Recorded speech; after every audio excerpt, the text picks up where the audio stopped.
شکایت ایسی چیز ہے جس کی کوئی حد نہیں۔ نہ صرف عام انسانوں بلکہ پیغمبروں کے بارے میں بھی بڑی بڑی شکایتیں پیدا ہو سکتی ہیں، حتیٰ کہ نعوذ باللہ خود خدا بھی شکایتوں سے مستثنیٰ نہیں۔ بے شمار لوگ ہیں جو اپنی مصیبتوں کے لیے خدا کی شکایت کرتے رہتے ہیں۔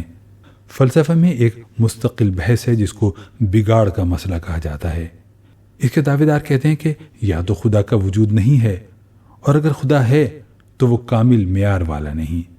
خدا اگر کامل معیار والا ہوتا تو دنیا میں بگاڑ کیوں ہوتا؟ شکایت کبھی واقعہ ہوتی ہے اور کبھی محض شکایت کرنے والے شخص کے اپنے ذہن کا نتیجہ۔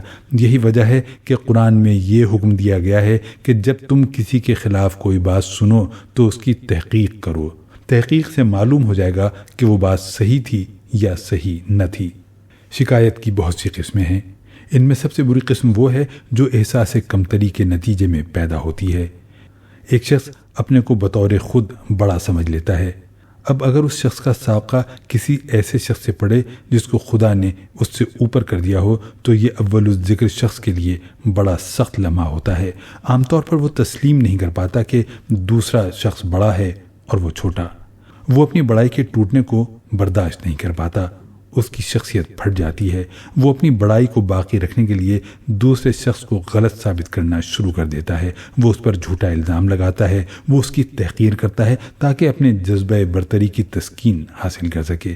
وہ اس کی عزت پر حملہ کرتا ہے تاکہ اس کو بے عزت کر کے اپنی متکبرانہ نفسیات کو غذا فراہم کرے۔ وہ خود ساختہ طور پر طرح طرح کی باتیں نکال کر اس کو چھوٹا ظاہر کرتا ہے تاکہ اس کے ذریعے سے یہ اطمینان حاصل کر سکے کہ وہ بڑا ہے ہی نہیں۔ آدمی اگرچہ حقیقت واقعہ کے اعتراف کے لیے تیار رہے تو تمام شکایتوں کی جڑ کٹ جائے۔ آدمی چونکہ حقیقت کا اعتراف نہیں کرتا، اس لیے وہ اپنے آپ کو شکایت سے اوپر اٹھانے میں بھی کامیاب نہیں ہوتا۔